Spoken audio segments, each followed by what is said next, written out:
राजधानी भोपाल में निजी स्कूल संचालकों ने शिक्षा मंत्री के बंगले के बाहर प्रदर्शन किया और बंद पड़े मान्यता पोर्टल को फिर से चालू करने की मांग की।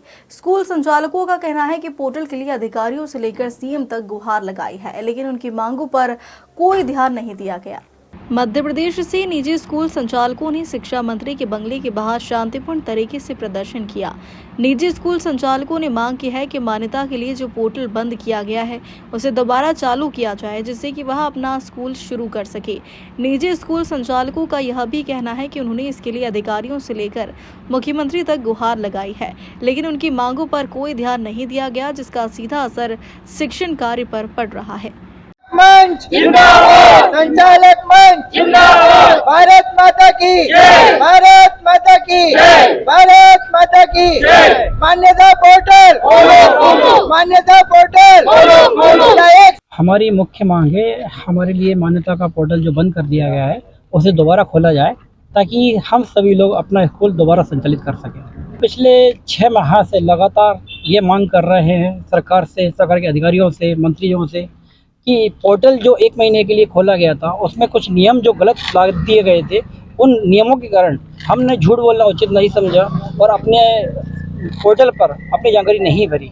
उस जानकारी को न भरने के कारण उस पोर्टल को शीघ्र ही बंद कर दिया गया और हम लोग अपनी फाइल जमा नहीं कर पाए। हम आज सरकार से, मंत्री जी से, राज्य अधिकारी से विनती कर रहे हैं लगातार पिछले 6 महीने से कि उस पोर्टल को सिर्फ ज़्यादा नहीं तो 5 दिन के लिए खोल दिया जाए, ताकि हम लोग अपनी फाइल को जमा कर सकें। क्योंकि जब कोर्ट ने स्टे दिया है तो किराएनामे को जब कोर्ट ने स्टे दे दिया है तो उसे हटा के हम लोग अपनी फाइल जमा कर सकते हैं और हम लोग अपना स्कूल संचालित कर पाएंगे। मान्यता पोर्टल में सरकार द्वारा जो खुद जारी किया गया उसमें खुद इतनी सारी विसंगतियां हैं। उस मान्यता पोर्टल में स्पष्ट लिखा है कि अगर आपके स्कूल में 50 बच्चे हैं तो एक शौचालय की आवश्यकता है, एक बालक और एक बालिका के लिए।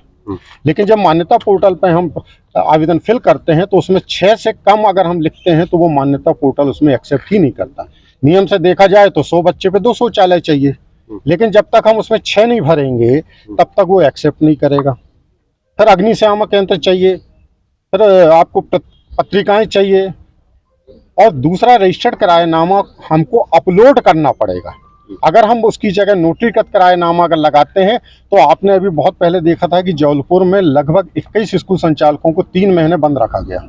जो एक डर संचालकों के मन में था कि अगर हमने पोर्टल पे गलत जानकारी दी, पोर्टल मतलब ऑनलाइन में गलत जानकारी दी, जो सिर्फ सरकार बस नहीं कोई भी देख सकता है और कोई भी वो जानकारी मांग सकता है, जो वो डर के कारण अधिकांश स्कूलों ने जिसके रजिस्टर्ड किराएनामा नहीं बन रहे थे उन्होंने आवेदन को खोलना उचित नहीं समझा, क्योंकि उसमें साफ स्पष्ट लिखा है कि अगर आपने पोर्टल को अनलॉक किया आपकी मान्यता स्वतः ही समाप्त हो जाएगी। इसलिए लोगों ने उसको अनलॉक नहीं करा है और जिनने अनलॉक कर दिया है, जब पोर्टल को उन्होंने खोला और उसमें देखा कि बहुत सारी विसंगतियां हैं तो डर के मारे उन्होंने फिर आवेदन नहीं किया।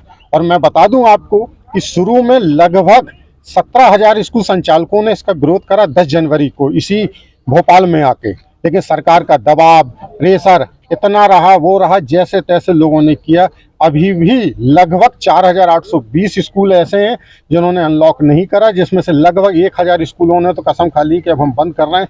लेकिन इन्हीं 4,000 स्कूलों में निःशुल्क शिक्षा अधिकार अधिनियम के पढ़ने वाले लगभग 1.25 लाख बच्चे शिक्षा से वंचित हो जाएंगे। या तो वो सरकारी स्कूल में पढ़ेंगे फ्री में, या दूसरे प्राइवेट स्कूल में जाएंगे तो उनको फीस देनी पड़ेगी। और जो शिक्षा अधिकार अधिनियम सरकार का था कि जब तक आप पूरी शिक्षा पूरी नहीं कर लेंगे उस अधिनियम के अंतर्गत, कि अगर आपने एक स्कूल में एक बार प्रवेश ले लिया है तो जब तक आप 8वीं तक वहाँ पे पूरी शिक्षा पूरी नहीं कर लेंगे, जब तक आपको ना वो स्कूल वाला निकाल सकता है ना उसको शिक्षा से वंचित किया जाता है। लेकिन ये सरकार तो खुद ही ऐसे बच्चों को शिक्षा से वंचित कर रही है। लगभग 60,000 टीचर, आज 4,000 स्कूल हैं, आप खुद कल्पना करिए। मान लीजिए कि स्कूल में 10 टीचर हैं तो 40,000 तो सीधा होता है, फिर प्यून हो गए, फिर कर्मचारी हो गए, तो लगभग 60 से 65,000 कर्मचारी बेरोजगार हो रहे हैं। सरकार तो रोजगार दे नहीं रही है, जैसे तैसे हम लोग रोजगार दे रहे हैं तो वो आप लोगों से छीन रहे हैं। हम लोगों का भी परिवार वो करता है। देखिए, आज हम माननीय शिक्षा मंत्री से अंतिम निवेदन करने आए कि हमारे संचालकों के ऊपर अब बीआरसी स्तर पे, डीपीसी स्तर पे कार्रवाई की जाने लगी है। 1-1 लाख रुपए का उनके ऊपर अर्थदंड लगाए जाने लगा स्कूल चला। अब आप खुद ही बताइए, जो 15-20 साल से स्कूल चला रहे हैं, एकदम से कैसे स्कूल बंद कर दें। और एक सबसे बड़ी विडंबना, इस बात को आप ध्यान से सुनिए, मान्यता पोर्टल पर पेज नंबर 2 पे 7 नंबर पर एक नियम है कि जिन्होंने पिछले साल किन्हीं कारणवश आवेदन मान्यता का नहीं कर पाए थे, वो इस बार 10,000 रुपए का चालान जमा करें और पुनः आवेदन करें।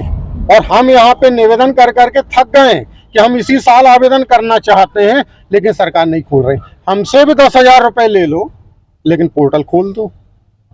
हम भी निःशुल्क बच्चे और समान रूप से जो बच्चे फीस के रूप में चल रहे हैं, अब इस उम्र में 65, 60 साल के आपके सामने दिख रहे हैं। मैं खुद 52 साल का हो गया हूं। अब मैं कौन सा काम करूंगा, आप बताइए। मेरे साथ 55 साल वाले संचालक साथी हैं, अब वो कौन सा काम करेंगे। और मैं कहता हूं इसकी जरूरत क्या पड़ी। अगर मांगे नहीं मानी तो आगे क्या करेंगे? इसके लिए हम लोगों की बहुत बड़ी रणनीति चल रही है।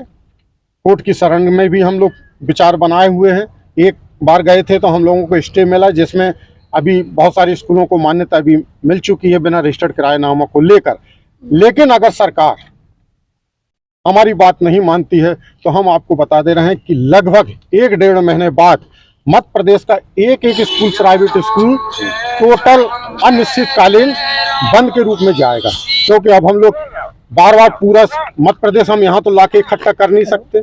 इसलिए हम लोगों की अब ये योजना है कि अगर माननीय शिक्षा मंत्री जी हमारे निवेदन को स्वीकार नहीं करते हैं तो हमको फिर अनिश्चितकालीन के लिए पूरे मध्य प्रदेश के एक स्कूल को बंद करेंगे। और फिर हमारी मांग सिर्फ ये नहीं रहेगी, फिर हमारी मांगे बहुत सारी हैं, जो सरकार की बहुत सारी विसंगतियां हैं, हम उसको दूर करेंगे। और माननीय शिक्षा मंत्री जी और मुख्यमंत्री जी तो हम लोगों से मिलना नहीं चाह रहे हैं। भोपाल से उमेश यादव की रिपोर्ट।